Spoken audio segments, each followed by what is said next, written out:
Kalau pertahanan siber Indonesia bisa meretas sistem ini, Sydney Opera House mending dibongkar jadi tenda pecel lele. Arogansinya kelewatan. Komandan Intelijen Pertahanan Australia ini terang-terangan menertawakan teknologi kita di markas militer Canberra. Tapi tunggu sampai dia memantau langsung drone mata-mata siluman triliunan rupiah miliknya yang mencoba menyusup senyap di atas langit ibu kota Nusantara, IKN. Wajahnya langsung pucat pasi dan keringat dingin bercucuran. Wajah berteriak ketakutan. Ternyata, burung besi tanpa awak yang katanya kebaretas itu mendadak lumpuh total. Kameranya buta, dan kendalinya diambil alih paksa karena terjerat anomali, perisai barong, buatan pemuda-pemuda lokal. Tanpa restu Jakarta, satu bait data pun tak bisa keluar dari Nusantara. Canberra panik, aliansi AUKUS gempar. Bagaimana akhirnya sang komandan sombong itu terdiam kaku dan mengakui kedaulatan digital bangsa kita? Tekan tombol subscribe sekarang. Mari kita saksikan detik-detik kesombongan itu runtuh di tanah Garuda. Udara musim gugur di Canberra selalu terasa menggigit. Namun rasa dingin yang sesungguhnya berada 50 meter di bawah permukaan bumi, tepat di jantung fasilitas rahasia Joint Cyber Security Center, JCSC, milik Angkatan Bersenjata Australia. Ruangan itu adalah labirin beton berlapis baja dan jaring tembaga pelindung gelombang elektromagnetik, Faraday Cage, dirancang untuk menahan serangan nuklir EMP dan kiamat digital. Di dalam ruang pengarahan taktis utama yang berbentuk setengah lingkaran, lampu-lampu LED biru neon memantul dari layar-layar kaca raksasa. Udara di dalam ruangan itu terasa steril, dipenuhi dengungan konstan dari superkomputer pendingin cair yang sedang memproses miliaran data intelijen dari seluruh kawasan Asia Pasifik. Hari ini, ruangan itu dipenuhi oleh para petinggi militer dari aliansi AUKUS, Australia, Inggris, Amerika Serikat, para analis intelijen pertahanan, dan perwakilan dari kontraktor senjata swasta. Di tengah panggung, berdiri Mayor Jenderal Marcus Funch, Komandan Direktorat Intelijen Sinyal dan Siber.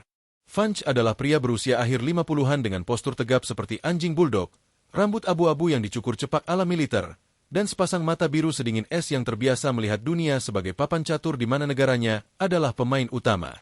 Bagi Funch, negara-negara tetangga di utara benuanya bukanlah mitra setara, melainkan sekadar halaman depan yang harus terus diawasi, dikendalikan, dan jika perlu, disusupi tanpa jejak. Malaikat maut tanpa awak, Spectre V. Di belakang Mayor Jenderal Funch, sebuah proyektor holografik 3 dimensi memancarkan gambar sebuah pesawat tanpa awak, drone. Bentuknya sangat futuristik, menyerupai ikan parimanta berwarna abu-abu gelap yang sangat pipih, tanpa kokpit, tanpa ekor, dan nyaris tidak memiliki sudut tajam. Itu adalah Spectre V, Vector. Generasi terbaru Unmanned Combat Aerial Vehicle, UCAV, siluman yang pengembangannya menelan biaya lebih dari 2 miliar dolar Australia. Tuan-tuan, suara Funch menggema dengan otoritas mutlak, penuh dengan kebanggaan imperial yang kental. Selama 2 dekade, kita mengandalkan satelit untuk memantau pergerakan di kawasan Indo-Pasifik. Tapi satelit memiliki jadwal orbit yang bisa ditebak musuh. Kita butuh mata yang tidak pernah berkedip, yang bisa berdiam di atas target tanpa pernah disadari keberadaannya. Funch berjalan mengitari proyeksi hologram itu, menunjuk ke bagian lambungnya yang mulus. Spectre V bukan sekadar drone. Ia adalah puncak rantai makanan dari peperangan elektronik. Lapisan luar kulitnya terbuat dari metamaterial yang tidak hanya menyerap gelombang radar musuh, tetapi juga mampu menekuk cahaya visual di sekitarnya, membuatnya secara harfiah tembus pandang di langit malam. Gumam kekaguman terdengar dari kursi penonton. Para jenderal sekutu mengangguk puas melihat mainan baru yang mematikan ini. Namun, keunggulan utamanya bukan pada kemampuan silumannya. Lanjut Funch, senyum jemawa menghiasi wajahnya yang keras. Keunggulannya ada pada otaknya. Spectre V dikendalikan oleh Artificial Intelligence Otonom tingkat 5, dan jalur datanya dilindungi oleh enkripsi kunci kuantum, Quantum Key Distribution. Ini berarti, sinyal kendalinya secara hukum fisika mustahil untuk diretas, disadap, atau dibajak. Jika ada yang mencoba masuk ke dalam sistemnya, partikel kuantumnya akan hancur dan sistem akan mengunci diri. Ini adalah benteng digital yang terbang di angkasa. Sebuah pertanyaan dari halaman depan. Di barisan kedua dari depan, duduk di antara para perwira tinggi berwajah Kaukasia, seorang pria muda Asia Tenggara mengangkat tangannya. Gerakannya tenang, tidak terburu-buru. Ia mengenakan setelan jas gelap yang dipadukan dengan kemeja kerah berdiri yang elegan, bukan seragam militer. Di badge identitasnya tertulis, Dr. Satria Wicaksana, konsultan pertahanan siber independen peninjau kehormatan. Kehadirannya di sana adalah bagian dari diplomasi basa-basi pertukaran intelijen kawasan, sebuah formalitas yang biasanya hanya diisi dengan anggukan setuju. Vance menghentikan presentasinya. Ia menatap Satria dengan sebelah alis terangkat, jelas merasa terganggu karena momentumnya diputus oleh seorang tamu undangan dari negara tetangga yang ia anggap sebelah mata. Ya, dokter. Satria, jika saya tidak salah melafalkan, sapa Vance, nada suaranya mengayun dengan sarkasme yang tipis. Ada yang tidak jelas dari penjelasan fisika kuantum tadi. Satria berdiri. Usianya baru menginjak awal 30-an, sangat muda dibandingkan orang-orang di ruangan itu. Namun, matanya memancarkan kecerdasan tajam yang berbahaya. Ia tidak terlihat terintimidasi sedikitpun oleh medali-medali bintang di ruangan itu maupun oleh arogansi sang jenderal. Penjelasan Anda sangat jernih, Jenderal Vance. Enkripsi kuantum memang mahakarya kriptografi, kata Satria dalam bahasa Inggris beraksen netral yang sempurna. Suaranya bergema di ruangan yang tiba-tiba sunyi. Namun, pertahanan berbasis kuantum bertumpu pada asumsi bahwa tautan foton antara satelit dan drone Anda berada dalam lingkungan elektromagnetik yang stabil. Satria tersenyum tipis, merapikan letak jasnya. Bagaimana jika drone tersebut terbang memasuki ruang udara yang dilindungi oleh sangkar Faraday aktif? Sebuah anomali frekuensi buatan berskala masif, mari kita sebut saja perisai barong, yang mampu membanjiri spektrum frekuensi lokal dan memaksa algoritma drone Anda untuk berhalusinasi secara semantik. Anda mungkin tidak bisa diretas secara tradisional, Jenderal, tapi apakah drone Anda kebal terhadap manipulasi orientasi realitas? Beberapa insinyur dari kontraktor pertahanan di ruangan itu tampak saling berpandangan. Pertanyaan Satria bukan sekadar pertanyaan. Itu adalah sebuah serangan presisi yang menusuk langsung ke titik buta teoritis dari sistem tersebut. Lelucon tenda pecel lele. Selama beberapa detik, Jenderal Marcus Vance terdiam. Ia menatap pria muda dari Indonesia itu dengan campuran antara rasa terkejut dan kemarahan yang mendidih. Ia tidak terbiasa dikuliahi soal pertahanan siber oleh perwakilan dari negara yang menurutnya baru saja selesai membangun jalan tol. Dan seperti kebanyakan pria berkuasa yang egonya terancam, Vance bereaksi dengan cara yang paling purba, merendahkan lawannya. Vance meledak dalam tawa yang keras dan dipaksakan. Ia meraih mikrofon, suaranya menggelegar ke seluruh penjuru ruangan bawah tanah itu. Tuan-tuan dan nyonya-nyonya, mari kita beri tepuk tangan untuk skenario film fiksi ilmiah yang luar biasa dari rekan kita di utara ini. Seru Vance, memancing tawa patuh dari beberapa perwira di ruangan tersebut. Vance berjalan mendekati tepi panggung, menunjuk langsung ke arah Satria dengan jari telunjuknya yang besar. Wajahnya memerah karena campuran arogansi dan geli yang merendahkan. Dr. Satria, dengar baik-baik. Sistem yang mengendalikan Spectre V dibangun oleh otak-otak terbaik dari 5 benua, didanai dengan anggaran triliunan dolar. Vance mencibir, urat di lehernya menonjol. If your Indonesian cyber defense can actually hack, trap, or even confuse this drone system. Vance meninggikan suaranya hingga mencapai puncaknya. Then we make as well tear down the Sydney Opera House and turn it into a cheap street food tent. Kalau pertahanan siber Indonesia kalian itu benar-benar bisa meretas, menjebak, atau bahkan membuat bingung sistem drone ini, mending Sydney Opera House kita bongkar saja dan kita jadikan tenda pecel lele murahan. Ruangan itu kembali meledak dengan tawa yang lebih riuh.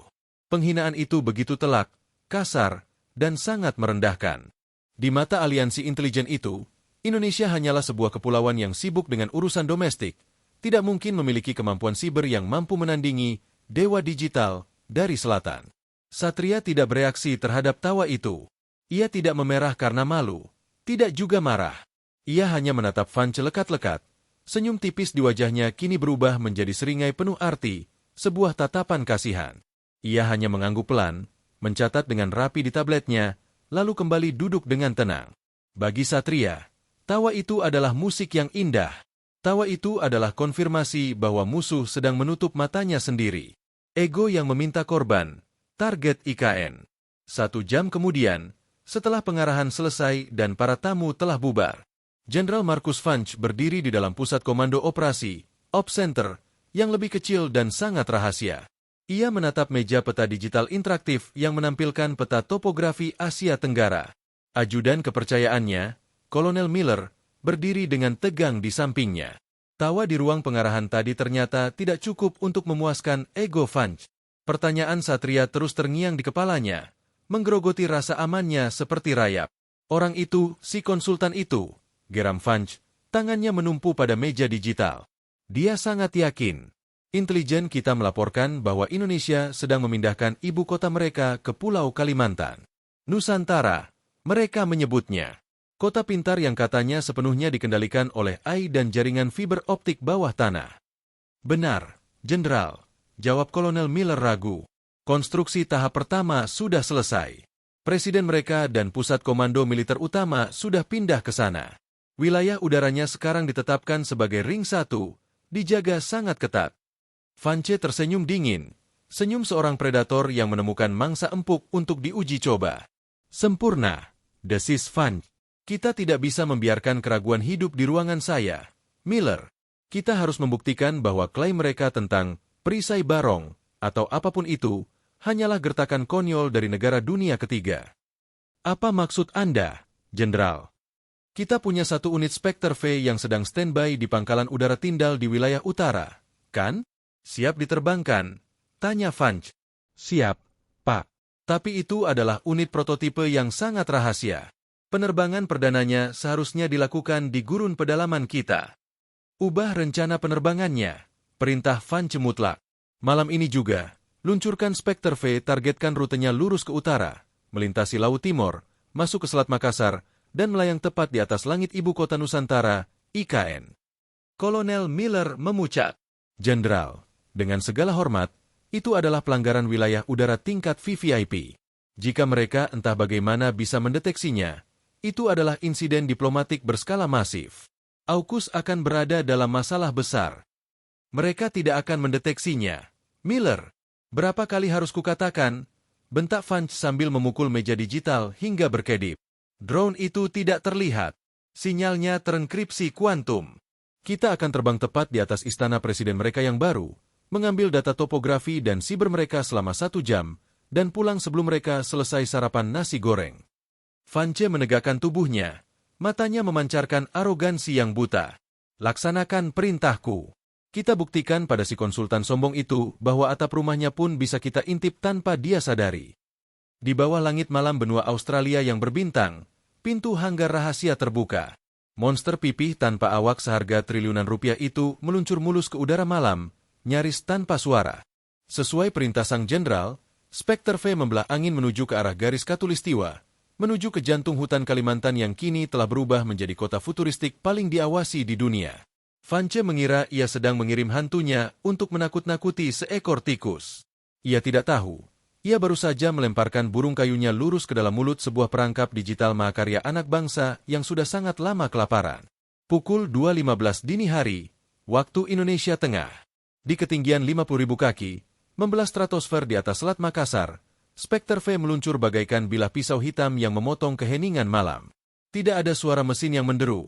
Tidak ada jejak panas yang tertinggal. Permukaan metamaterialnya menyerap setiap foton cahaya bulan, membuatnya secara harfiah menyatu dengan kegelapan absolut.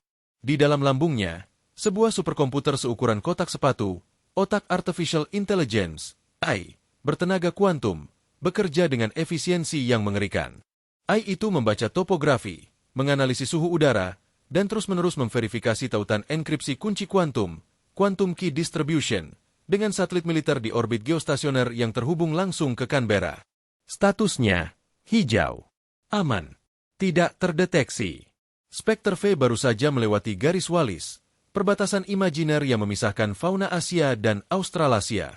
Namun malam ini, drone seharga $2 miliar itu sedang melintasi perbatasan yang jauh lebih berbahaya, garis batas kedaulatan digital Republik Indonesia. Targetnya tinggal sejauh 200 km di depan. Ibu kota Nusantara, IKN. Kota pintar yang tersembunyi di balik kanopi zamrud hutan Kalimantan, denyut nadi baru dari raksasa Asia Tenggara. Ilusi kendali di Canberra. Lebih dari 4.000 km di selatan, di dalam Joint Cyber Security Center, JCSC, bawah tanah Canberra, atmosfer terasa santai namun dipenuhi antisipasi. Aroma kopi hitam yang kuat menguar di udara. Mayor Jenderal Marcus Vanch berdiri dengan menyilangkan tangan di depan dada, menatap layar utama yang menampilkan peta pelacakan satelit. Titik biru kecil yang mewakili Spectre V bergerak mulus mendekati pesisir timur Kalimantan. Laporan status, Kolonel. Perintah Funch, senyum puas tak lepas dari wajahnya yang keras. Kolonel Miller, yang duduk di konsol kendali utama, mengetik beberapa baris perintah. Telemetri stabil, Jenderal. Enkripsi kuantum 100% utuh. Tidak ada ping, radar konvensional dari pihak Indonesia. Sistem pertahanan udara nasional mereka di Balikpapan dan Tarakan sama sekali tidak menyadari kehadiran kita. Tentu saja tidak, dengus Funch meremehkan. Mereka sedang tidur nyenyak, memimpikan omong kosong soal perisai barong mereka. Beritahu saya saat kamera resolusi tinggi kita mulai memetakan topografi istana kepresidenan mereka. Funch meraih cangkir kopinya. Ia sudah bisa membayangkan wajah Dr. Satria besok pagi saat ia mengirimkan foto udara atap gedung Kementerian Pertahanan di IKN secara anonim. Itu akan menjadi tamparan keras yang membungkam mulut sombong konsultan muda itu selamanya. Namun, Funch lupa pada satu hukum dasar peperangan siber. Jika Anda tidak melihat musuh Anda, bukan berarti musuh tidak sedang menatap lurus ke dalam jiwa Anda. Mata sang barong yang terjaga, Puskodal Siber IKN. Di kedalaman tanah, tepat di bawah kompleks inti pusat pemerintahan Ibu Kota Nusantara, terdapat sebuah ruangan yang kontras dengan beton dingin markas Canberra. Ruang Pusat Komando Pengendalian Siber, Puskodal Siber, IKN dirancang dengan filosofi Biophilik Tech. Dindingnya dilapisi panel kayu ulin yang menyerap gema, dipadukan dengan layar-layar kaca transparan yang menampilkan aliran data bercahaya keemasan. Di tengah ruangan, sebuah proyeksi holografik raksasa tidak menampilkan peta radar bergaris hijau kuno, melainkan visualisasi jaring data wilayah udara Kalimantan. Dr. Satria Wicaksana, konsultan yang baru saja kembali dari Australia belasan jam yang lalu, berdiri tenang di depan hologram tersebut. Ia sudah mengganti jasnya dengan kemeja putih lengan panjang yang lengannya digulung hingga siku. Ia sedang menikmati secangkir kopi tubruk panas saat alarm yang sangat halus, bukan sirine keras, melainkan nada cime digital yang elegan, berbunyi di seluruh ruangan. Dr. Satria, lapor seorang operator wanita muda berbaret merah dari unit siber TNI. Suaranya tenang, tanpa kepanikan. Algoritma deep learning perisai barong baru saja mendeteksi anomali spasial di sektor timur, ketinggian 50.000 kaki. Radar Hanut kita menangkapnya, tanya Satria, meletakkan cangkir kopinya.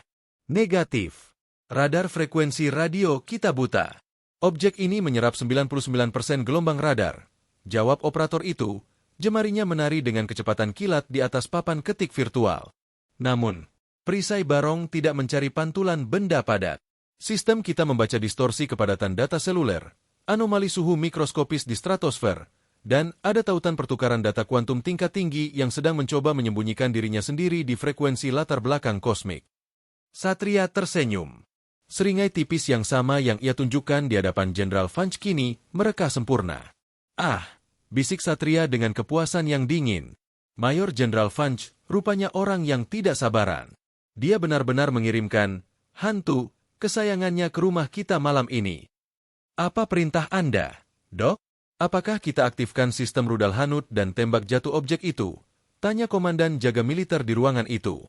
Satria mengangkat tangannya perlahan. Jangan. Menembak jatuh pesawat seharga triliunan rupiah dengan rudal itu kuno, berisik, dan meninggalkan sampah berserakan di laut kita. Lagi pula, mereka akan menyangkalnya karena pesawat itu tanpa awak. Mata Satria menatap lekat pada titik anomali di hologram. Kita tidak akan menghancurkannya secara fisik, ucap Satria. Suaranya berubah menjadi sangat tajam dan mematikan. Kita akan memakannya, hidup-hidup dari dalam. Aktifkan protokol ruat. Mari kita tunjukkan pada Canberra apa arti sebenarnya dari perisai barong. Kiamat algoritma, serangan halusinasi semantik, ketinggian 50.000 kaki. Spekter V kini berada tepat di atas kanopi hutan Kalimantan, berjarak kurang dari 30 detik dari pusat IKN. Tiba-tiba, AI otonom di dalam drone tersebut mengalami sesuatu yang belum pernah diprogram oleh insinyur barat manapun. Ia tidak diretas secara konvensional. Tautan kuantumnya tidak dibobol, karena itu memang mustahil. Sebagai gantinya, perisai barong melakukan cognitive electronic warfare, peperangan elektronik kognitif. Sistem pertahanan udara IKN memfokuskan pancaran gelombang elektromagnetik khusus yang tidak merusak komponen fisik, melainkan membanjiri sensor penerima lingkungan drone tersebut dengan data paradoks. Dalam hitungan nanodetik, kamera inframerah drone, sensor altimeter, dan giroskop navigasinya dijejali oleh informasi yang saling bertentangan secara logika. Sistem drone membaca bahwa ia sedang berada di ketinggian 50.000 kaki, tetapi pada saat yang bersamaan, data gravitasi sintetik yang dimanipulasi dari bawah meyakinkan AI tersebut bahwa ia sedang menukik tajam ke dalam lautan magma bersuhu 5.000 derajat Celcius. AI Spectre V mengalami kebingungan komputasional yang ekstrim. Ia mengalami apa yang disebut oleh para ahli siber sebagai halusinasi semantik. Karena dirancang untuk sangat pintar dan otonom untuk menyelamatkan dirinya sendiri, AI Spectre V bereaksi. Ia memutus sementara hubungannya dengan satelit Canberra untuk melakukan rebot darurat guna menyelamatkan sirkuitnya dari kepanasan yang sebenarnya tidak ada. Dan pada jeda mikrodetik ketika tautan kuantum itu terputus dari satelit induknya, perisai barong masuk layaknya hantu sejati. Algoritma buatan insinyur Indonesia menanamkan protokol bypass ke dalam kernel inti sistem navigasi drone tersebut. Bukan meretas paksa, melainkan membujuk algoritma drone tersebut bahwa rumah aslinya bukanlah pangkalan udara Tyndall di Australia, melainkan sebuah koordinat spesifik di pangkalan udara TNI AU di Balikpapan. Kepanikan absolut di bawah tanah Canberra. Di ruang komando JCSC Australia, tawa telah lama mati. Suara alarm melengking tinggi, membelah udara dengan warna merah darah yang berkedip-kedip ganas dari lampu darurat. Seluruh layar di ruangan itu tiba-tiba dipenuhi oleh peringatan error berwarna kuning dan merah. Warning, Quantum Link Compromised. Lost. Navigation Autonomy Overridden. Kolonel Miller mengetik dengan panik. Keringat dingin sebesar biji jagung mengucur deras dari dahinya, membasahi keras seragamnya. "Jenderal," teriak Miller dengan suara pecah. "Kita kehilangan kendali atas Spectre V. Tautan data kita diputus dari sisi pesawat." "Itu tidak mungkin," raung Jenderal Funch, membanting cangkir kopinya hingga pecah berkeping-keping. "Enkripsi itu kebal. Coba hard reset dari satelit. Paksa pesawat itu untuk memutar haluan atau hancurkan dirinya sendiri. Self-destruct." "Saya sudah mencobanya, Pak." Miller menatap layarnya dengan ngeri. Protokol self-destruct diblokir. Pesawat itu mengabaikan kode komando kita. Sesuatu yang lain sedang menerbangkannya. Jantung Funch terasa berhenti berdetak. $2 miliar uang pembayar pajak. Teknologi militer paling rahasia milik aliansi AUKUS. Dan kini, pesawat itu telah dibajak di udara tanpa sebutir peluru pun ditembakkan. Layar utama di depan ruangan itu tiba-tiba berkedip statis. Noise putih memenuhi layar selama 2 detik, sebelum akhirnya gambar kembali jernih. Namun, itu bukan lagi peta telemetri. Itu adalah siaran video resolusi tinggi live dari kamera feed utama Spectre V. Kamera itu menunjukkan bahwa drone siluman kebanggaan mereka tidak sedang jatuh. Pesawat itu sedang menurunkan roda pendaratannya dengan sangat mulus. Di bawah sana, terlihat gemerlap lampu landasan pacu sebuah pangkalan udara militer yang sangat bersih dan modern, dikelilingi rimbunnya hutan tropis. Mereka sedang menonton pesawat mereka sendiri mendarat dengan damai di tangan musuh. Suara sang Garuda di frekuensi rahasia. Sebelum Funch bisa meneriakkan perintah lain, sistem audio di ruang bawah tanah Canberra yang kedap suara itu berderak hidup. Seseorang telah membajak speaker internal markas pertahanan dengan keamanan tertinggi di belahan bumi selatan itu. Sebuah suara pria berbahasa Inggris dengan aksen yang sangat menenangkan, sopan, namun memancarkan otoritas yang membekukan darah terdengar menggema. "Selamat malam, Mayor Jenderal Funch." Atau haruskah saya mengatakan, "Selamat pagi untuk Canberra"? Funch membeku. Ia mengenali suara itu. Itu adalah suara Dr. Satria. Suara pria muda yang beberapa jam lalu ia tertawakan habis-habisan. Pusat Komando JCSC seketika hening seperti kuburan. "Saya harus mengakui, Jenderal, teknologi material siluman Anda sangat luar biasa." Suara Satria melanjutkan melalui speaker, sementara di layar utama, drone itu terlihat menyentuh aspal landasan pacu TNI AU dengan sempurna. "Namun, Anda lupa satu hal. Tidak peduli sekuat apapun brankas besi kuantum Anda, jika kami bisa membuat AI Anda berhalusinasi dan memberikan kunci brankas itu secara sukarela, kami tidak perlu meretasnya." Funch menelan ludah, lehernya terasa tercekik. Apa yang kau inginkan? Brengsek!" Desis Funch ke arah mikrofon terbuka, harga dirinya hancur berkeping-keping. Saya tidak menginginkan apa-apa, Jenderal," kekeh Satria pelan, sebuah tawa yang jauh lebih elegan dan mematikan daripada tawa Funch sebelumnya. "Saya hanya ingin mengucapkan terima kasih atas pengiriman, kargo spesial, gratis ini langsung ke depan pintu kami. Teknisi kami sangat tidak sabar untuk membongkar dan mempelajari apa yang ada di dalam mainan baru Anda ini. Suara Satria tiba-tiba berubah menjadi sangat dingin dan tegas. Biarkan ini menjadi pelajaran pertama dan terakhir Anda, Jenderal. Langit Nusantara bukan lagi taman bermain bagi arogansi Barat. Lain kali, jika Anda ingin memata-matai ibu kota Nusantara, ketuklah pintunya terlebih dahulu.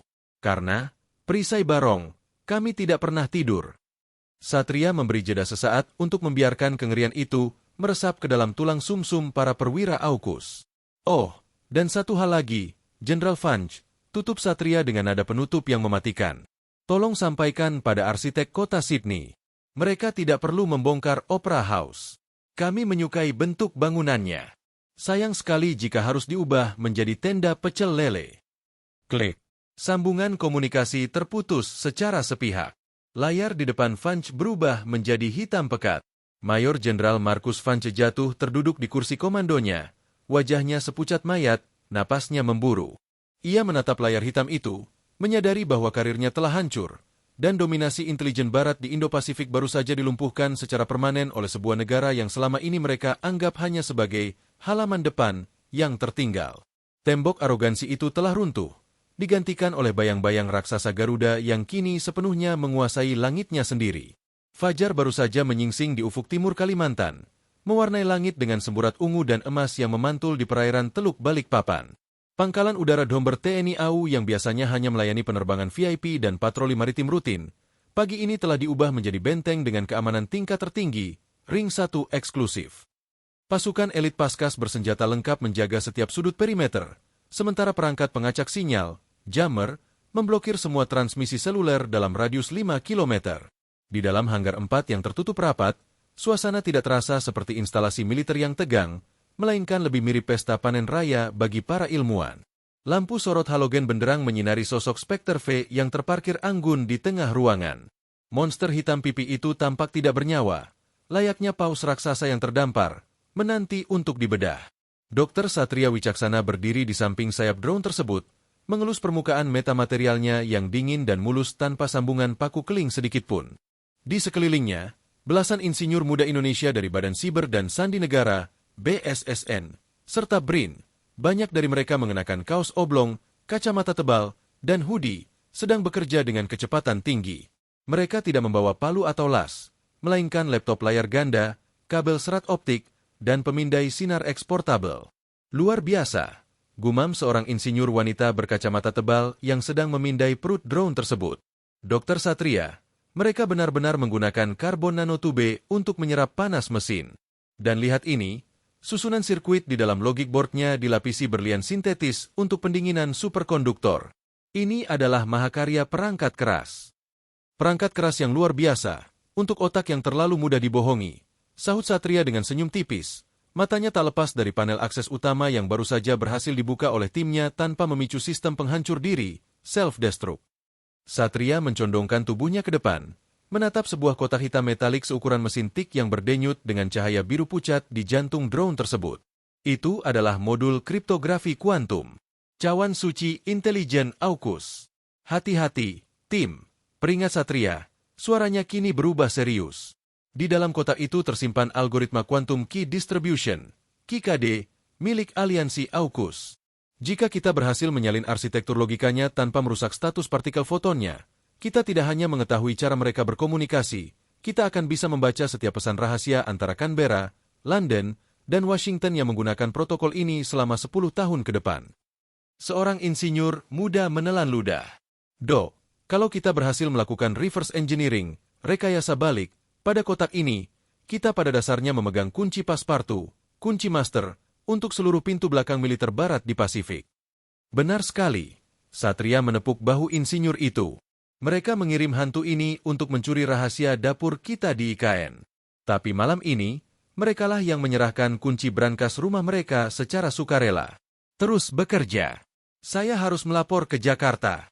Canberra pasti sedang terbakar saat ini. Kiamat politik di Capitol Hill. Sementara matahari pagi menghangatkan Kalimantan, malam yang sangat panjang dan brutal belum berakhir di Canberra.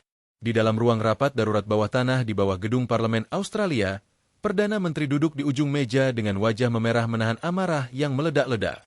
Di sekelilingnya duduk Menteri Pertahanan, Kepala Intelijen Nasional, dan, berdiri di sudut ruangan seperti pesakitan, Mayor Jenderal Markus Vanch. Sebuah layar besar di dinding menampilkan sambungan video terenkripsi dengan dua wajah yang sangat tidak senang. Penasihat Keamanan Nasional Presiden Amerika Serikat di Washington dan Kepala Mi-6 di London.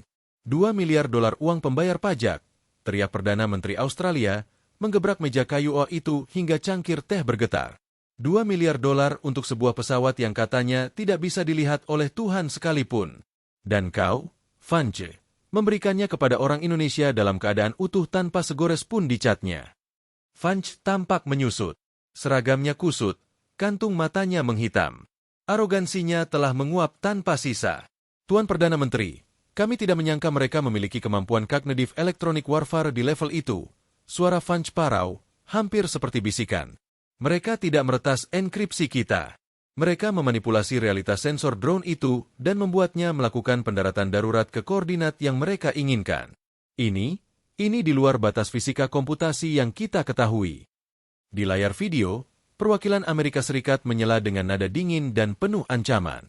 Aku tidak peduli pada penjelasan teknisnya, Markus, potong pejabat Washington itu. Yang aku pedulikan adalah modul kuantum di dalam perut burung itu. Modul itu berisi algoritma dasar yang digunakan oleh seluruh armada kapal selam nuklir AUKUS yang baru.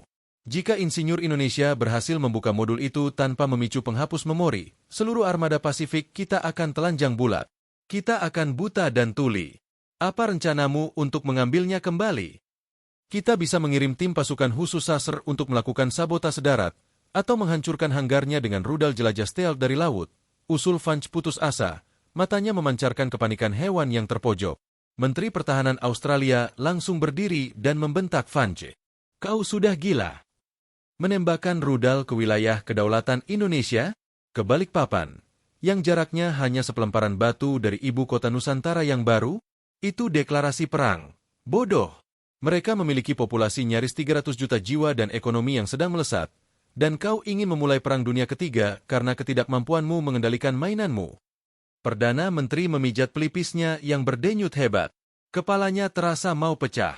Selama puluhan tahun, Australia selalu memposisikan diri sebagai serif di Pasifik Selatan, wakil kekuatan barat yang superior secara teknologi dan moral. Sekarang, mereka baru saja tertangkap basah sedang mengintip tetangga raksasa mereka, dan tertangkap dengan cara yang paling memalukan sepanjang sejarah spionase modern. Tidak ada operasi militer, putus Perdana Menteri final. Kita tidak dalam posisi untuk mengancam. Buka jalur komunikasi diplomatis tingkat VVIP. Sambungkan saya dengan Presiden Indonesia atau Menteri Pertahanannya. Sekarang, kita harus mengemis jika perlu, sebelum mereka mengekspos insiden ini ke media global dan menghancurkan aliansi AUKUS. Panggilan telepon yang menentukan sejarah. 30 menit kemudian, layar utama di ruang rapat Canberra berubah. Terhubunglah sebuah panggilan video dengan enkripsi tingkat tertinggi langsung dari Istana Negara di Ibu Kota Nusantara. Di layar, Menteri Pertahanan Republik Indonesia, Menhan RI, duduk dengan tenang di sebuah kursi berukir lambang Garuda. Wajahnya keras, berwibawa, dan memancarkan aura seorang negarawan yang tahu persis bahwa ia memegang semua kartu as di tangannya. Di belakangnya berdiri Dr. Satria Wicaksana, masih dengan kemeja putihnya yang digulung, tersenyum sopan. Selamat pagi, Tuan Perdana Menteri. Pagi yang indah di Nusantara. Sapa Menhan RI, suaranya berat dan stabil, bahasa Inggrisnya terukur sempurna. Saya melihat Jenderal Vanch juga ada di sana. Saya harap Anda tidur nyenyak, Jenderal. Vanch menundukkan pandangannya, tidak berani menatap layar. Perdana Menteri Australia berdeham, mencoba mengumpulkan sisa-sisa wibawanya. Selamat pagi, Tuan Menteri. Mari kita langsung pada intinya. Semalam, salah satu aset udara tanpa awak eksperimental kami mengalami anomali navigasi yang sangat disesalkan akibat cuaca buruk dan tampaknya menyimpang dari rute pelatihannya menuju perairan utara. Anomali navigasi. Menhan RI mengangkat sebelah alisnya. Ia mengambil sebuah tablet di mejanya dan menunjukkannya ke arah kamera. Di layar tablet itu, terpampang rute GPS presisi tinggi yang lurus dari Pangkalan Udara Tindal, melintasi perbatasan, dan langsung menuju titik pusat IKN. Menarik, lanjut Menhan RI dengan nada sarkasme yang tajam. Anomali navigasi ini tampaknya sangat cerdas.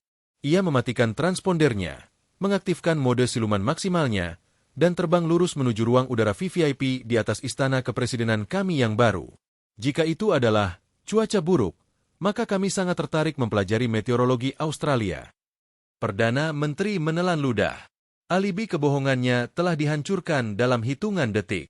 Tuan Menteri, kata PM Australia, menurunkan nada suaranya menjadi lebih memohon. Kami mengakui adanya kesalahan prosedural yang sangat fatal dari Komando Intelijen kami. Itu adalah tindakan yang tidak diotorisasi oleh kabinet. Kami meminta maaf atas pelanggaran wilayah udara tersebut.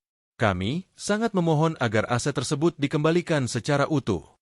Dr. Satria Wicaksana melangkah maju, mengambil alih percakapan dengan izin dari Menhan RI. Tuan Perdana Menteri, kata Satria dengan nada seolah sedang berbicara dengan mahasiswa tahun pertama. Kami di Indonesia memiliki undang-undang penerbangan sipil dan militer yang sangat jelas. Setiap benda terbang tak dikenal, tanpa izin clearance diplomatik, tanpa transponder, yang memasuki wilayah udara strategis ring 1 kami diklasifikasikan sebagai ancaman spionase atau sabotase aktif. Satria tersenyum dingin. Sesuai protokol, aset tersebut kini menjadi barang bukti kejahatan internasional yang sah milik negara kami. Kami sedang memeriksanya secara menyeluruh di laboratorium BRIN kami. Omong-omong, algoritma modul kuantum Anda sangat elegan. Para mahasiswa pasca sarjana kami sangat antusias membedahnya. Di layar seberang, perwakilan Amerika dan Inggris dari AUKUS tampak memucat. Kengerian terburuk mereka baru saja dikonfirmasi secara langsung. Apa tuntutan kalian? Tanya Perdana Menteri Australia, suaranya kini bergetar. Ia tahu bahwa nasib keseimbangan kekuatan militer barat di Asia Pasifik ini bergantung pada jawaban pria muda berjas putih di layar itu. Runtuhnya tembok kesombongan. Menhan RI meletakkan tabletnya. Matanya menatap tajam, menembus layar, seolah menguliti arogansi bangsa yang selama ini selalu menggurui mereka. Kami tidak menuntut uang. Kami tidak menuntut wilayah, kata Menhan RI tegas. Kami menuntut perubahan tatanan dan penghormatan absolut. Menhan RI mengangkat satu jarinya. Pertama, Australia dan seluruh aliansi AUKUS harus menandatangani protokol rahasia tingkat negara yang mengakui kedaulatan digital mutlak Indonesia. Tidak akan ada lagi penerbangan pengintaian, penyadapan sinyal optik, atau operasi kapal selam tanpa awak di dalam batas kami. Ia mengangkat jari kedua. Kedua, kalian akan mencabut semua blokir ekspor teknologi semikonduktor canggih dan sensor optik yang selama ini kalian tahan untuk industri pertahanan kami. Jika kami bisa menangkap drone tercanggih kalian, kami sudah tidak butuh izin kalian. Tapi kami ingin kalian berhenti menghalangi kami di pasar global. Dan kemudian, Menhan RI menunjuk langsung ke arah layar, tepat ke posisi Jenderal Vanch yang berdiri gemetar di sudut ruangan. Ketiga, kami menginginkan jaminan bahwa orang-orang yang menganggap kedaulatan kami sebagai lelucon tidak lagi berada di posisi pengambil keputusan. Jenderal Vanch harus dicopot dari jabatannya hari ini juga, secara tidak hormat. Kami lebih suka berurusan dengan tetangga yang waras, bukan kobau yang mengira ini masih abad ke-19. Ruang bawah tanah di Canberra hening seketika. Syarat-syarat itu adalah bentuk penyerahan tanpa syarat, unconditional surrender, dalam perang dingin siber. Menerimanya berarti mengakui bahwa hegemon barat telah dipukul mundur oleh raksasa Asia Tenggara. Menolaknya berarti rahasia kuantum mereka akan dijual ke pasar gelap global atau diserahkan ke musuh-musuh barat. Ini pemerasan tingkat negara, desis Perdana Menteri Australia mengepalkan tangannya. Ini adalah harga dari kesombongan, Tuan Perdana Menteri, balas Menhan RI tanpa berkedip. Anda memiliki waktu 12 jam untuk meratifikasi perjanjian ini secara rahasia. Lewat dari waktu itu, kami akan menggelar konferensi pers internasional di depan Spekter V, mengundang seluruh atase militer dunia dan menyiarkannya secara langsung. Pilihan ada di tangan Anda. Selamat pagi. Layar dimatikan. Panggilan terputus. Di dalam Puskodal Siber IKN, Menhan RI menoleh ke arah Dr. Satria. Keduanya tidak bersorak kegirangan. Mereka saling mengangguk pelan. Sebuah pengakuan diam-diam atas kemenangan terbesar dalam sejarah diplomasi modern Indonesia. Bukan dengan ledakan mesiu, bukan dengan ancaman invasi berdarah. Hari ini, dengan kecerdasan, ketenangan, dan teknologi buatan tangan anak bangsa sendiri, Nusantara baru saja memaksa para raksasa yang sombong untuk berlutut dan mencium bumi Katulistiwa. Era baru telah lahir, dan matahari kini bersinar dari selatan. 24 jam setelah panggilan video yang mematikan dari ibu kota Nusantara, IKN, langit di atas Canberra menumpahkan hujan deras yang sedingin es. Cuaca itu seolah menjadi refleksi dari atmosfer di dalam markas besar Departemen Pertahanan Australia di Russell Offices. Di dalam ruang kerjanya yang luas dan berlapis panel kayu mahal, Mayor Jenderal Marcus Funch berdiri mematung di depan jendela kaca buram. Seragam dinasnya yang dipenuhi pita medali kebanggaan terasa mengikat lehernya seperti tali gantungan. Di atas meja kerjanya yang terbuat dari kayu mahoni, tergeletak sebuah kotak kardus kosong dan selembar surat pengunduran diri yang sudah ditandatangani oleh Perdana Menteri. Pensiun dini karena alasan kesehatan. Demikian bunyi rilis pers resmi yang akan disiarkan ke media 1 jam lagi. Sebuah kebohongan publik yang dirancang untuk menutupi aib militer terbesar dalam sejarah modern aliansi AUKUS. Ajudan kepercayaannya, Kolonel Miller, masuk ruangan tanpa mengetuk pintu. Wajah Miller tampak lelah dan menghindari kontak mata dengan atasannya. Ia meletakkan sebuah map tipis di atas meja. Jenderal, ini dokumen serah terima otoritas Direktorat Intelijen Siber. Panglima Angkatan Bersenjata menunggu Anda menyerahkan kartu akses keamanan tingkat VVIP Anda sekarang juga, kata Miller dengan suara parau yang hampir tak terdengar. Funch memutar tubuhnya perlahan. Ia memandang berkeliling ruangannya. Foto-fotonya saat berjabat tangan dengan para jenderal Pentagon, plakat-plakat penghargaan dari Mi-6, dan miniatur drone Spectre V yang terbuat dari titanium di atas mejanya. Semua itu kini terasa seperti lelucon yang sangat kejam. Ia teringat kembali pada kalimat yang ia lontarkan dengan tawa merendahkan di ruang pengarahan kemarin. Mending Sydney Opera House kita bongkar saja dan kita jadikan tenda pecel lele murahan. Egonya, kesombongannya yang merasa bahwa bangsa kulit putih adalah pemilik tunggal teknologi masa depan, telah membutakannya. Ia meremehkan pria muda berwajah tenang itu. Ia meremehkan halaman depannya. Dan akibatnya, ia tidak hanya kehilangan jabatannya, ia telah menyerahkan rahasia paling mematikan milik dunia barat ke tangan para insinyur dari garis Katulistiwa. Tanpa mengucapkan sepatah kata pun, Funch mencopot name tag dan lencana komandonya. Ia melemparkannya ke dalam kardus, meraih payung hitamnya, dan berjalan keluar dari ruangan itu untuk selama-lamanya. Di sepanjang koridor, para perwira muda dan staf intelijen menyingkir, menundukkan kepala bukan karena hormat, melainkan karena malu. Sang Titan dari selatan telah tumbang, dipecat tanpa ampun oleh arogansinya sendiri. Guncangan dahsyat di ruang oval. Sementara Funch mengemasi barang-barangnya, di belahan bumi yang lain, kiamat politik baru saja dimulai di Washington DC. Di dalam situation room yang kedap suara di bawah sayap barat Gedung Putih, Presiden Amerika Serikat memijat pangkal hidungnya yang berdenyut hebat. Wajahnya yang mulai keriput tampak sangat tegang. Di sekeliling meja konferensi berbentuk oval itu, duduk para pejabat tinggi, Menteri Pertahanan, Direktur CIA, Penasihat Keamanan Nasional, dan perwira tinggi dari Cyber Command Amerika Serikat. Jadi, coba jelaskan kepadaku sekali lagi. Suara Presiden A sangat tenang, namun mengandung kemarahan sedingin es yang membuat suhu ruangan terasa turun 10 derajat. Rekan kita di Australia, sekutu terdekat kita di Pasifik, kehilangan kendali atas drone siluman seharga $2 miliar yang menggunakan modul kriptografi kuantum kita. Direktur CIA menelan ludah sebelum menjawab. Benar, Bapak Presiden. Laporan intelijen mengonfirmasi bahwa Spectre V mendarat dalam keadaan utuh, tanpa segores pun cacat fisik, di sebuah pangkalan udara militer di Kalimantan. Sistem pertahanan siber Indonesia, yang mereka sebut perisai barong, menggunakan teknik peperangan elektronik kognitif, Cognitive Electronic Warfare. Mereka membuat drone tersebut berhalusinasi dan memaksanya mendarat. Mereka tidak meretas pintunya. Mereka memanipulasi otaknya untuk membuka pintu itu sendiri. Dan modul kuantumnya, potong Menteri Pertahanan AS, wajahnya pucat pasi. Apakah mereka memiliki akses ke enkripsi dasar AUKUS? Berdasarkan tuntutan diplomatis yang baru saja mereka kirimkan secara rahasia ke Canberra, ya. Mereka mengancam akan membongkar seluruh algoritma tautan kapal selam nuklir kita jika tuntutan mereka tidak dipenuhi dalam 12 jam. Jawab Penasihat Keamanan Nasional dengan nada putus asa.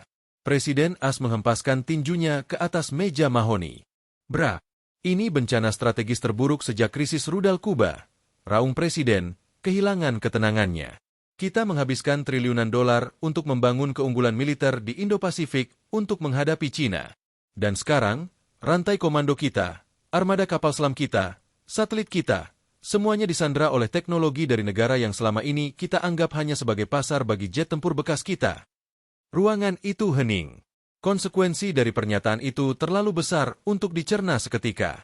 Doktrin militer Barat dibangun di atas premis superioritas absolut. Mereka adalah apex predator. Namun hari ini, mereka baru saja menyadari bahwa ada predator siber lain di hutan tersebut, yang jauh lebih diam, jauh lebih cerdas, dan kini memegang pisau tepat di urat nadi komunikasi digital mereka. Apa pilihan kita, Bapak Presiden? Tanya Direktur Cyber Command. Apakah kita meluncurkan serangan siber balasan, Zero Day Exploit, ke infrastruktur IKN untuk menghancurkan server mereka sebelum mereka mengekstraksi data kuantum itu? Tidak, teriak Presiden AS dan Menteri Pertahanan hampir bersamaan. Apakah Anda sudah gila? Menteri Pertahanan menatap Direktur Cyber Command dengan tajam. Jika pertahanan udara pasif mereka saja bisa membalikkan drone tercanggih kita, bayangkan apa yang bisa dilakukan oleh pertahanan aktif mereka jika kita memprovokasi serangan siber langsung. Mereka bisa mematikan bursa saham Wall Street dalam hitungan menit sebagai balasan asimetris. Kita tidak sedang berhadapan dengan peretas amatir. Kita berhadapan dengan kecerdasan komputasional yang telah melampaui pemahaman kita. Presiden AS bersandar di kursinya, menghela napas panjang yang terdengar sangat berat. Ego negara adidaya itu perlahan runtuh di hadapan realitas matematis. Hubungi London dan Canberra. Perintahkan mereka untuk menyetujui semua tuntutan rahasia dari Jakarta. Perintah Presiden dengan suara pelan namun final. Cabut semua embargo terselubung atas material semikonduktor canggih untuk Indonesia. Ratifikasi kedaulatan digital mereka. Lakukan apa saja yang mereka minta. Kita harus mengubur insiden ini dalam-dalam sebelum Beijing dan Moskow mencium darah kita. Matahari baru di Nusantara. Di tengah kepanikan global yang disembunyikan di balik pintu-pintu tertutup, pagi di ibu kota Nusantara, IKN, terasa sangat damai dan cerah. Dr. Satria Wicaksana berjalan keluar dari bunker Puskodal Siber yang berada di bawah kompleks Istana Kepresidenan. Ia mengedipkan matanya, menyesuaikan diri dengan cahaya matahari pagi yang menyusup di antara celah kanopi pepohonan raksasa. Udara di IKN terasa sangat bersih, bebas dari polusi, diisi oleh kicauan burung dan dengungan sangat halus dari transportasi publik magnetik yang melayang di atas rel. Di tangannya, ia memegang sebuah flash drive titanium kecil, salinan terenkripsi dari modul kuantum Spectre V yang berhasil diekstraksi semalaman oleh timnya di Balikpapan. Sebuah mobil golf listrik tanpa awak merapat di depannya. Menhan RI duduk di dalamnya, tersenyum lebar menyambut pahlawan di balik layar itu. Naiklah, dokter. Presiden ingin minum kopi pagi bersama Anda. Sapa Menhan RI hangat. Satria naik ke kereta golf itu. Mereka melaju perlahan melewati taman-taman kota yang dirawat oleh robot-robot agrikultur, melintasi gedung-gedung pemerintahan yang atapnya dipenuhi panel surya transparan. Saya baru saja menerima kawat diplomatik rahasia tingkat VVIP dari Washington, London, dan Canberra, kata Menhan RI, menatap lurus ke jalan. Nada suaranya penuh dengan kepuasan patriotik. Mereka menyerah, Satria. Semuanya. Embargo material semikonduktor dicabut. Kedaulatan digital kita diratifikasi secara sepihak. Dan Mayor Jenderal Funch telah dipaksa mengundurkan diri pagi ini. Satria tersenyum tipis. Tidak ada sorak-sorai berlebihan di wajahnya. Hanya ketenangan analitis dari seorang Grandmaster catur yang baru saja menyelesaikan langkah skakmatnya. Arogansi selalu menjadi celah keamanan terbesar dalam sistem apapun, Bapak Menteri, jawab Satria pelan. Mereka membangun sistem yang tidak bisa diretas oleh kode komputer, tetapi mereka lupa bahwa sistem itu dibangun oleh manusia yang memiliki bias. Mereka meremehkan kita, dan bias itulah yang kita jadikan senjata. Anda tahu apa artinya ini, kan? Menhan RI menoleh ke arah Satria, matanya berkilat penuh harap. Perisai Barong bukan lagi sekadar sistem pertahanan. Ini adalah alat diplomasi terkuat yang pernah kita miliki sejak era kemerdekaan. Kita baru saja memaksa negara-negara adidaya untuk mendengarkan kita, bukan dengan peluru, melainkan dengan algoritma. Satria menatap flash drive titanium di tangannya. Ia melihat lebih dari sekadar data di sana. Ia melihat masa depan. Ini baru permulaan, Pak Menteri, kata Satria, pandangannya beralih ke cakrawala IKN yang dihiasi oleh gedung-gedung futuristik yang sedang dibangun. Mulai hari ini, dunia tahu bahwa jika mereka ingin berbisnis, melintas, atau berinteraksi di ruang angkasa Asia Pasifik, mereka tidak lagi meminta izin kepada Washington atau Beijing. Satria menyandarkan punggungnya, menikmati udara pagi Nusantara yang segar. Mulai hari ini, mereka harus mengetuk pintu kita terlebih dahulu. Dan kita akan memastikan bahwa kunci pintu itu selalu berada di tangan kita sendiri. Di atas mereka, langit biru Nusantara membentang luas tanpa batas. Tidak ada lagi hantu logam asing yang berani mengintai di balik awan. Di bawah komando pemuda-pemuda jeniusnya, Sang Garuda kini tidak hanya menguasai langit, tetapi juga menjadi arsitek tak tertandingi di alam semesta digital, menjaga kedaulatannya dengan senyap, elegan, dan mematikan. Waktu bergulir dengan cepat, namun sejarah mencatat 6 bulan terakhir sebagai titik balik peradaban modern. Di atas kertas, dunia tampak normal. Berita-berita internasional masih dihiasi oleh fluktuasi harga minyak dan debat iklim. Namun, di dalam lorong-lorong gelap komunitas intelijen global, sebuah gempa bumi tektonik baru saja meratakan tatanan lama. Kabar tentang sebuah drone siluman seharga $2 miliar milik aliansi AUKUS yang dibajak dari udara tanpa sebutir peluru pun, telah menjadi legenda urban yang paling ditakuti di kalangan Jenderal Pentagon, Mi-6, dan markas militer di Canberra. Tidak ada yang berani mempublikasikannya. Mengakuinya secara terbuka sama dengan mengumumkan kepada dunia bahwa hegemoni teknologi militer barat telah mati secara resmi. Sebagai gantinya, perubahan itu terjadi dalam keheningan diplomasi yang memalukan. Amerika Serikat secara diam-diam menarik mundur armada drone pengintainya dari wilayah perbatasan Asia Tenggara. Australia tiba-tiba menawarkan kerjasama ekonomi berskala masif tanpa syarat kepada Jakarta, sebuah upaya putus asa untuk membeli itikat baik agar rahasia kuantum mereka tidak dijual ke pasar gelap. Dan Eropa, yang selama ini memandang sebelah mata, tiba-tiba mempercepat pengiriman teknologi industri berat yang sebelumnya diembargo.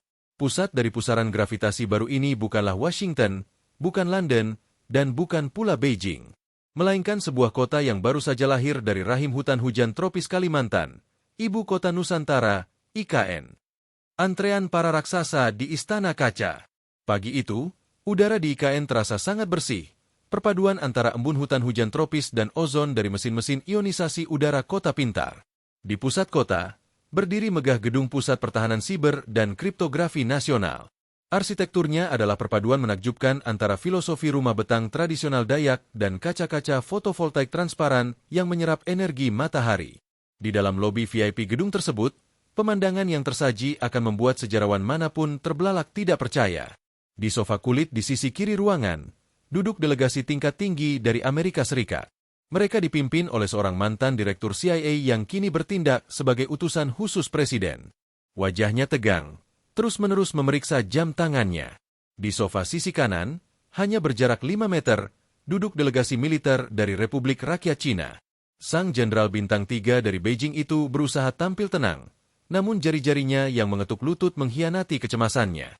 Kedua negara adidaya yang sedang berseteru dalam perang dingin baru itu, kini duduk di ruang tunggu yang sama, di negara yang sama, menunggu untuk dipanggil oleh orang yang sama.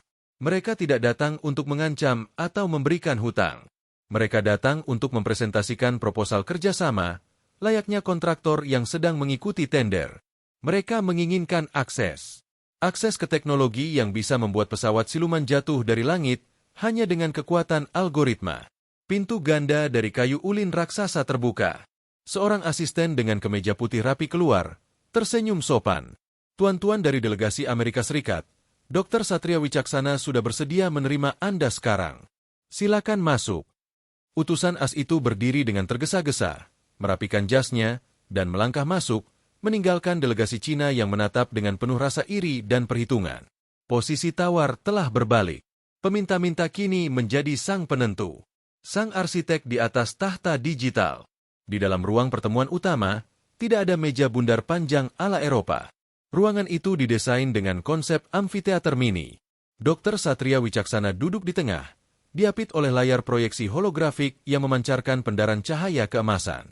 Ia tidak mengenakan jas formal, melainkan kemeja batik kontemporer berlengan pendek. Santai, namun memancarkan otoritas absolut. Selamat pagi, Tuan Utusan. Sapa Satria dengan nada hangat yang profesional. Saya harap Anda menikmati kopi luwak yang kami sajikan di ruang tunggu. Utusan as itu memaksakan sebuah senyuman. Kopinya luar biasa, dokter. Namun, kami datang bukan untuk wisata kuliner. Presiden as mengutus saya secara langsung untuk membahas kelanjutan. Kesepahaman diam-diam, kita 6 bulan yang lalu. Silakan duduk, Satria mempersilakan. Utusan AS itu membuka koper diplomatiknya. Kami siap menyetujui transfer teknologi penuh untuk fabrikasi semikonduktor tingkat lanjut ke Indonesia. Tanpa batas, tanpa hak veto dari Kongres. Sebagai imbalannya, kami meminta jaminan tertulis bahwa arsitektur modul kuantum dari insiden masa lalu tidak akan pernah dibagikan kepada negara yang saat ini sedang duduk di ruang tunggu Anda. Maksudnya jelas, Cina. Satria terkekeh pelan. Ia mencondongkan tubuhnya ke depan, menatap utusan dari negara adidaya itu dengan tatapan seorang Grandmaster catur yang sudah melihat 20 langkah ke depan. Tuan utusan, Anda masih berpikir dalam paradigma perang dingin abad ke-20. Blok Barat melawan Blok Timur. Bagi kami, paradigma itu sudah usang dan sangat membosankan, kata Satria santai, namun kata-katanya setajam silet. Satria menjentikan jarinya. Proyeksi holografik di tengah ruangan berubah, menampilkan sebuah jaringan satelit yang menyelimuti seluruh bumi dengan titik pusat memancar dari Indonesia. Ini adalah Kubah Barong fase 2, jelas Satria. Kami tidak lagi hanya melindungi wilayah udara kami. Kami sedang membangun infrastruktur internet kuantum global yang tidak bisa diretas oleh siapapun. Tidak oleh NSA, tidak oleh unit siber Cina, tidak oleh siapapun. Wajah utusan AS itu memucat. Kalian ingin memonopoli keamanan siber dunia.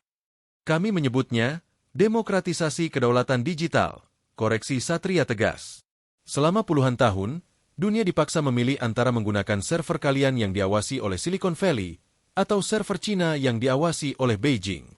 Kami menawarkan jalan ketiga, jalan netral, jalan Nusantara. Satria berdiri, menatap utusan itu dengan penuh wibawa. Kami tidak akan menjual rahasia kalian kepada Cina. Sama seperti kami tidak akan menjual rahasia Cina kepada kalian. Mulai hari ini, Nusantara adalah Switzerland, Swiss, dari dunia digital. Brankas paling aman di planet bumi. Jika kalian ingin data kalian aman dari musuh kalian, kalian akan menggunakan protokol kami. Dan kalian akan membayar kami dengan penghormatan, kesetaraan, dan transfer teknologi yang kami butuhkan. Utusan Amerika itu terdiam kaku. Ia menyadari bahwa ia tidak sedang berhadapan dengan politisi korup yang bisa disuap atau negara kecil yang bisa diintimidasi. Ia berhadapan dengan visi sebuah imperium baru yang dibangun di atas fondasi kecerdasan murni. Saya akan menyampaikan pesan ini kepada Presiden, kata utusan itu dengan suara serak, menyadari kekalahan totalnya di meja negosiasi. Pensiunan yang dilupakan di selatan. Sementara IKN berdenyut dengan energi masa depan, suasana di sebuah rumah pinggiran kota di pinggiran Sydney, Australia, terasa sangat kontras. Mantan Mayor Jenderal Marcus Funch duduk di kursi goyangnya, memegang segelas whisky yang sudah setengah kosong. Ia tidak lagi mengenakan seragam kebesarannya. Ia kini hanyalah seorang pria tua yang dilupakan oleh sejarah, dipaksa pensiun dalam kehinaan untuk menyelamatkan wajah para politisi di Canberra. Di layar televisinya, saluran berita internasional sedang menayangkan laporan langsung dari ibu kota Nusantara. Hari ini, Konsorsium Teknologi Global secara resmi mengakui standar enkripsi kuantum Nusantara Protocol sebagai standar keamanan tertinggi di dunia. Saham-saham perusahaan teknologi barat anjlok saat pasar bereaksi terhadap dominasi baru dari Asia Tenggara. Lapor pembaca berita itu. Funch meneguk habis whiskey-nya. Matanya menatap nanar ke arah layar, melihat wajah Dr. Satria yang sedang berjabat tangan dengan para pemimpin dunia. Pria yang dulu ia tertawakan, pria yang ia suruh mengubah Sydney Opera House menjadi tenda makanan jalanan, kini adalah orang paling berkuasa di ruang siber global. Kita terlalu sombong, bisik Funch pada dinding rumahnya yang kosong. Air mata penyesalan dan kepahitan menetes di pipinya yang keriput. Kita mengira kita adalah dewa, padahal kita hanyalah dinosaurus yang menunggu meteor itu jatuh. Meteor itu tidak jatuh dari angkasa. Meteor itu bangkit dari hutan Kalimantan, berevolusi menjadi Garuda yang menutupi langit dengan sayap digitalnya. Epilog, fajar keemasan di Katulistiwa. Sore itu, menjelang matahari terbenam, Dr. Satria berdiri di Plaza Kebangsaan IKN bersama Menteri Pertahanan Republik Indonesia. Di depan mereka, monumen Istana Garuda menjulang megah, sayap-sayap perunggunya berkilauan di sepuh cahaya keemasan dari ufuk barat. Lembah hijau IKN terbentang luas di bawah mereka, dihiasi oleh danau-danau buatan yang jernih dan gedung-gedung dengan arsitektur masa depan yang selaras dengan alam. Utusan Cina baru saja keluar dengan wajah yang sama pucatnya dengan utusan Amerika. Lapor Satria sambil tersenyum simpul, menyerahkan sebuah tablet berisi draft perjanjian kerjasama multilateral kepada Menhan. Mereka berdua akhirnya setuju dengan syarat-syarat kita. Tidak ada lagi embargo. Tidak ada lagi operasi intelijen klandestin. Kita yang memegang kuncinya sekarang. Menhan RI, seorang pria yang telah mendedikasikan seluruh hidupnya untuk menjaga kedaulatan negara, menarik napas panjang. Matanya berkaca-kaca melihat pemandangan kotanya, bangsanya, yang kini berdiri di puncak dunia. Kerja bagus, Satria. Sangat bagus, kata Menhan RI, menepuk bahu ilmuwan muda itu dengan rasa bangga layaknya seorang ayah. Berabad-abad yang lalu, bangsa Eropa datang ke kepulauan ini dengan kapal laut mereka, menjajah kita karena kita memiliki rempah-rempah yang mereka butuhkan. Mereka membawa bedil, dan kita hanya punya bambu runcing. Menhan menatap lurus ke arah sayap Garuda di atas istana. Hari ini, mereka datang lagi, mengantre di pintu kita. Tapi kali ini, rempah-rempah kita adalah data. Rempah-rempah kita adalah kecerdasan algoritma. Dan kita tidak lagi memegang bambu runcing. Kita memegang perisai yang membuat bedil-bedil tercanggih mereka menjadi besi rongsokan. Satria mengangguk pelan. Kedaulatan sejati, Pak Menteri, bukan untuk menindas bangsa lain, melainkan agar kita tidak pernah lagi bisa ditindas oleh siapapun.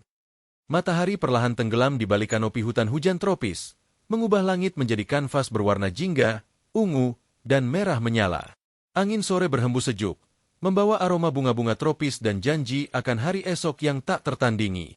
Di seluruh penjuru bumi, ketika malam turun, jaringan server raksasa, armada militer tanpa awak, dan perisai-perisai udara canggih terus berdenyut dalam keheningan. Namun, di pusat kendali dari itu semua, jauh di dalam tanah Kalimantan, sebuah kode unik beroperasi, memastikan bahwa Sang Garuda tidak pernah tidur. Dunia telah belajar sebuah pelajaran baru yang sangat mahal. Jangan pernah meremehkan raksasa yang sedang diam di garis khatulistiwa. Karena ketika ia terbangun dan mengepakkan sayap sibernya, ia bisa meruntuhkan kesombongan sebuah imperium hanya dalam satu hembusan napas. Tanggal 17 Agustus. Langit di atas ibu kota Nusantara, IKN, bersih tanpa awan, sebiru safir yang baru dipoles. Sinar matahari pagi memantul dari panel-panel surya yang melingkupi gedung-gedung pencakar langit berdesain organik, menciptakan kilauan yang menyilaukan namun memukau. Hari ini bukan sekadar peringatan hari kemerdekaan biasa. Hari ini adalah hari di mana mata seluruh dunia tertuju pada satu titik di peta bumi, Pulau Kalimantan. Plaza kebangsaan yang maha luas dipenuhi oleh lautan manusia. Puluhan ribu warga negara berdiri dengan penuh kebanggaan, mengibarkan bendera merah putih kecil. Namun, yang membuat acara ini berbeda dari tahun-tahun sebelumnya adalah komposisi tamu di tribun VVIP. Di bawah kanopi peneduh yang elegan, duduk para kepala negara, menteri pertahanan, dan panglima militer dari hampir 100 negara. Utusan khusus dari Washington duduk bersebelahan dengan jenderal dari Beijing. Perwakilan dari Uni Eropa duduk diam di samping delegasi dari Rusia. Negara-negara AUKUS yang dulu sombong, Australia, Inggris, Amerika Serikat, kini mengirimkan perwakilan tertinggi mereka, duduk dengan postur kaku. Wajah mereka memancarkan campuran antara rasa hormat yang terpaksa dan kekaguman yang tak bisa disembunyikan. Mereka semua hadir bukan hanya untuk memberikan selamat. Mereka hadir karena mereka harus hadir. Ketidakhadiran di IKN hari ini berarti pengasingan dari tatanan dunia baru. Simfoni baja dan silikon. Tepat pukul 10 pagi, dentuman meriam kehormatan bergema, menggetarkan dada setiap orang yang hadir. Parade militer dimulai. Namun ini bukanlah parade biasa yang memamerkan tank-tank berkarat atau rudal pinjaman dari negara lain. Ini adalah pameran kemandirian mutlak. Berbaris dengan presisi mekanis yang sempurna, Batalion Infanteri Mekanis TNI melangkah maju, didampingi oleh Unmanned Ground Vehicles, UGV, buatan Pindad, robot-robot tempur otonom seukuran mobil SUV yang dikendalikan sepenuhnya oleh AI lokal. Meriam-meriam elektromagnetik, railgun, pertahanan udara yang ramping dan mematikan ditarik oleh truk-truk listrik senyap. Namun, kejutan sesungguhnya datang dari atas. Sebuah suara gemuruh rendah, bukan raungan mesin jet biasa, melainkan dengungan frekuensi tinggi yang membuat udara bergetar, terdengar dari arah utara. Formasi V membelah langit. Itu bukan F-16 atau Suha. Itu adalah armada Garuda X, jet tempur generasi ke-6, 6TH Gen Fighter, buatan dalam negeri sepenuhnya. Desainnya sangat radikal, tanpa sayap ekor, dicat dengan material penyerap radar berwarna abu-abu gelap. Mereka terbang dalam formasi yang sangat rapat, mustahil dilakukan oleh pilot manusia karena jarak antar pesawat hanya beberapa sentimeter. Tentu saja, karena pesawat-pesawat itu memang tidak memiliki pilot. Di tribun VVIP, para jenderal asing menahan napas. Mereka saling berbisik dengan panik. Mereka sudah memproduksi massal jet tempur otonom berbasis kecerdasan buatan. Bisik atase pertahanan Inggris kepada rekannya dari Amerika, wajahnya pucat pasi. Laporan intelijen kita mengatakan proyek itu masih berjarak 10 tahun lagi. Laporan intelijen kita sudah usang sejak insiden Spectre V 6 bulan lalu. Balas utusan Amerika itu dengan nada pahit. Kita sedang melihat masa depan, dan kita tertinggal di belakangnya. Demonstrasi sang kubah. Di bawah tanah, di dalam puskodal siber IKN yang dingin dan steril, Dr. Satria Wicaksana berdiri di depan layar proyeksi holografik raksasa yang menampilkan seluruh wilayah udara Indonesia. Ia mengenakan seragam sipil resmi negara, memancarkan wibawa seorang arsitek peradaban. Di sampingnya, Menteri Pertahanan Republik Indonesia memberikan anggukan pelan. Lakukan, dokter. Tunjukkan pada mereka. Satria tersenyum tipis. Jari-jarinya menari di atas konsol kendali kristal.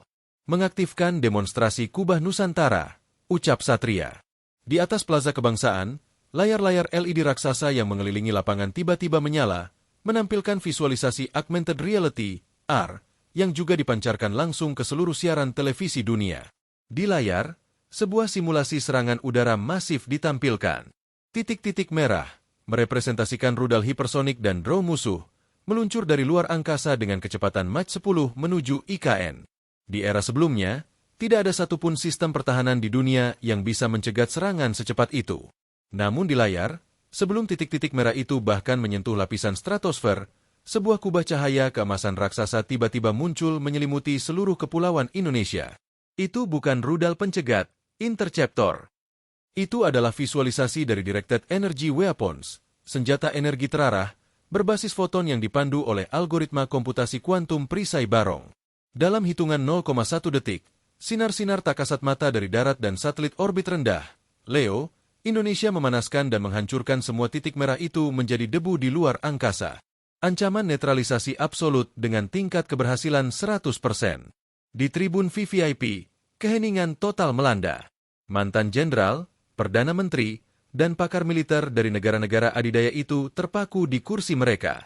Mereka baru saja menyadari bahwa Indonesia tidak hanya memiliki pertahanan siber yang tak tertembus, tetapi mereka telah mengintegrasikannya dengan sistem kinetik absolut. Kedaulatan mereka kini tidak bisa lagi diganggu-gugat oleh senjata apapun yang pernah diciptakan umat manusia. Tamat sudah, guman seorang delegasi dari Australia, mengingat kembali nasib tragis mantan komandannya, Jenderal Funch. Mereka telah membangun benteng yang tidak bisa dihancurkan. Pidato yang mengubah sejarah. Suasana hening itu dipecahkan oleh suara langkah kaki Presiden Republik Indonesia yang berjalan menuju podium utama. Berlatar belakang Istana Garuda yang megah, Presiden berdiri dengan tegap. Matanya menyapu lautan manusia, lalu menatap langsung ke tribun VVIP, tempat para pemimpin dunia duduk. Saudara-saudara sebangsa dan setanah air, dan tamu-tamu kehormatan dari seluruh penjuru bumi, suara Presiden bergema, kuat, jernih, dan tidak mengandung keraguan sedikitpun. Berabad-abad lamanya, bangsa kami dikenal sebagai bangsa yang ramah, bangsa yang sabar, bangsa yang kaya akan sumber daya alam. Namun sejarah masa lalu mengajarkan kami sebuah pelajaran pahit. Kekayaan tanpa kekuatan untuk melindunginya hanyalah sebuah undangan bagi penjajahan. Presiden memberi jeda. Udara terasa bergetar oleh karismanya. Dunia pernah melihat kami sebagai pasar. Dunia pernah memandang kami sekadar sebagai tempat perakitan murah, atau penyedia nikel dan tembaga untuk menghidupkan mesin-mesin industri di belahan bumi utara. Ketika putra-putri kami menciptakan teknologi, kami ditertawakan. Ketika kami menuntut kesetaraan, kami diancam dengan embargo dan tekanan.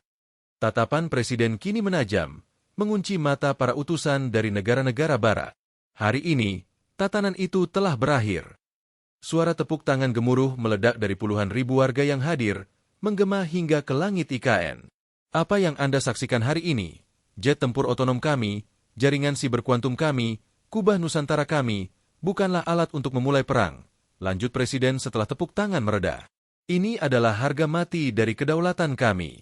Ini adalah perisai pelindung yang menjamin bahwa tidak akan ada lagi kekuatan asing, dari blok manapun, yang berani mendikte masa depan bangsa kami, atau melanggar satu jengkal pun wilayah udara, laut, dan digital kami. Kepada negara-negara berkembang, sahabat-sahabat kami di selatan, Presiden mengalihkan pandangannya. Kalian tidak perlu lagi takut pada intimidasi teknologi. Mulai hari ini, Indonesia menawarkan payung perlindungan siber Nusantara Protocol kepada siapa saja yang menginginkan kedaulatan tanpa syarat. Kita akan berdiri bersama, bukan sebagai pengikut, melainkan sebagai saudara yang setara. Dan sebagai penutup, Presiden memberikan pernyataan yang akan dikutip oleh buku-buku sejarah selama berabad-abad ke depan. Kepada mereka yang dulu meremehkan kami, pintu kami selalu terbuka untuk persahabatan dan kerjasama yang bermartabat. Namun, ingatlah baik-baik, jika Anda datang membawa damai, kami akan menyambut Anda dengan secangkir kopi terbaik di dunia. Namun jika Anda datang membawa kesombongan dan niat buruk untuk memata-matai langit kami, pastikan Anda siap kehilangan segala yang Anda miliki. Dirgahayu Republik Indonesia. Merdeka! Lautan manusia bergemuruh menyuarakan kata, Merdeka! Dengan kekuatan yang membuat tanah IKN bergetar. Formasi jet tempur otonom kembali melintas, melepaskan asap merah dan putih yang melukis langit yang biru sempurna. Epilog sesungguhnya, sang penjaga dalam sunyi. Di bawah hiruk-pikuk perayaan di atas permukaan tanah, Puskodal Siber IKN tetap hening dan bekerja dalam presisi matematis. Dr. Satria Wicaksana menatap layar utama. Di sana, data telemetri global mengalir tanpa henti. Ia melihat upaya peretasan tingkat rendah dari berbagai benua yang secara otomatis dipatahkan oleh AI perisai barong bahkan sebelum alarm sempat berbunyi. Ia memutar sebuah objek kecil di tangannya. Cangkang kosong dari modul kuantum milik Spectre V Australia yang dulu pernah ia bedah. Benda yang dulu menjadi simbol teror dan spionase itu kini hanyalah pajangan di meja kerjanya. Sebuah kenang-kenangan dari arogansi yang telah runtuh. Pintu komando terbuka. Menteri Pertahanan masuk, tersenyum puas setelah menyelesaikan acara di atas. Kau tidak ikut merayakan di atas, Satria? Dunia sedang membicarakanmu, kata Menhan. Satria meletakkan cangkang modul itu kembali ke mejanya. Ia menatap Menhan dengan ketenangan yang tak tergoyahkan. Perayaan adalah untuk mereka yang melihat hasil akhir, Pak Menteri, jawab Satria pelan, matanya kembali menatap baris-baris kode yang menjaga jutaan nyawa di atas sana. Pekerjaan seorang penjaga tidak mengenal kata akhir. Saat dunia merayakan, kita justru harus semakin waspada. Satria tersenyum tipis. Sebuah senyum dari seorang patriot sejati yang tidak mencari ketenaran, melainkan pengabdian absolut. Biarkan mereka berpesta di bawah cahaya matahari Nusantara. Saya akan tetap di sini, memastikan bahwa malam kita tidak akan pernah lagi dipenuhi oleh hantu-hantu dari masa lalu. Di layar raksasa di belakangnya, lambang Garuda berpendar keemasan, merentangkan sayap digitalnya yang maha luas, menyelimuti seluruh kepulauan dari Sabang hingga Merauke. Raksasa dari Katulistiwa itu kini telah sepenuhnya terbangun, dan dunia tidak akan pernah berani menutup matanya lagi. Tamat.